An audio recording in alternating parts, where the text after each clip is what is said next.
Dela writes, my MVVs, welcome. Yes, so bean cake, gold and shea butter, Ooni of Ife's sacred offering for love and legacy for Olori Naomi. Ooni has every item. Ooni did not miss even the smallest item. Even the items that they stated clearly that were insignificant to this rite, Kabiyesi made sure that everything was provided. Now, if you tell me Kabiyesi does not, see, today as I am, I will tell you unapologetically that if a man loves a woman this much and you want to go out there, you need to be very careful, because I just feel like Naomi is a very beautiful woman, no doubt. She's brilliant.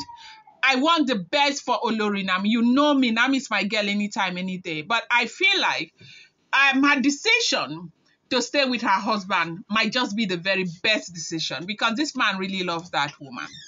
Kabiyesi loves Naomi. How many king will do all these ones for you? How many? Kabiyesi love Olori Naomi, no doubt. Okay. They say as the next full moon, nears, Queen Naomi's chapter, one of the best chapter of her life is about to begin. Oh, you see Queen Naomi and the Ooni of Ife.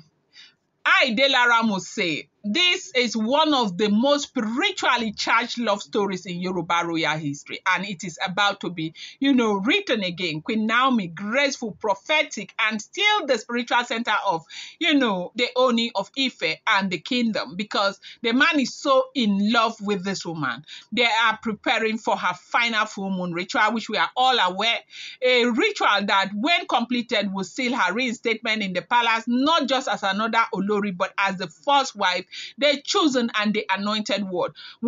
Nobody can even deny this, because Ooni of Ife has made it clear with his action and everything. Nobody will get anything to say. But before that sacred moment can take place, one man has remained relentless in his spiritual duty. The Ooni of Ife, of course, the custodian of, culture and spiritual anchor of the throne, has once again shook the inner palace by personally delivering another key offering. They say this one is beans cake, akara, goat and shea butter, okay? Now, these things, they are separating them, okay? They are putting them in different traditional trays, okay? They say this one will have palm oil, it will have kola nut, it will have this, it will be on one traditional tray. Then the akara, then the goat. The akara will come with a goat, okay?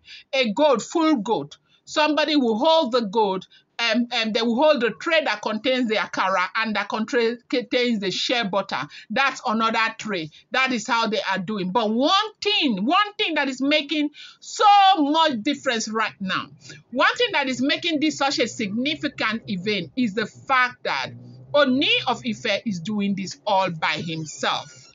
Now, in Yoruba traditional religion, Dela right, ritual offering are not symbolic gestures. They are sacred exchanges between the physical and the spiritual realm. Each item carries a frequency, a vibration, a coded message to the gods.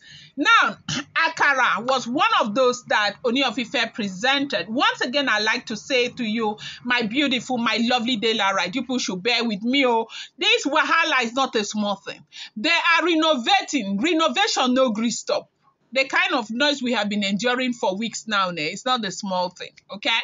Okay, so if you're hearing that noise, the background. Now, akara or beans cake. Akara is what we call beans cake, okay? In Nigeria, we call akara beans cake for those who don't know what this is, okay? They say akara are not just, it's not just food, okay? It is considered offering to sweetness, balance, and peaceful reconciliation. They represent a desire to restore harmony, especially in matters of the heart. In many Yoruba traditions, akara is used during spiritual union and ancestral appeasement. By offering this to Queen Naomi, the Ooni is spiritually saying, let there be peace again between us. Let the gods witness my intention to restore what was broken. Please forgive me, the love of my life. Do not let me go. When you left, it was as if my life ended. And right now that you're coming back to me, my life is restarting again. Let this be sweet. Let this be peaceful. Please be patient with me. That is what they say this means. Then, I don't know if we talked about Ewuru. This tray again, they say it has Ewuru, that is the goat, okay? They say Ewuru are high-value sacrificial animals, okay, in the Yoruba cosmology. Their blood is believed to carry strong cleansing power, especially when used in purification and covenant rites. A goat is not a casual offering. It is a binding sacrifice. When the Ooni presents a goat himself, he is essentially making a statement to the God, I am offering life for legacy. I am, sacrificing ego for destiny. That act carries, deep, gravity. Oh my God, it is not small. Yes, so they said that that is what it means. That Ooni of Ife presented that goat by himself. He was basically saying, I am offering life for legacy. Life for legacy. It's a life goat, right? I am offering life for legacy. I am sacrificing ego for destiny. In fact, that was the meaning of the goat offering that Kabiyesi gave before Queen Naomi.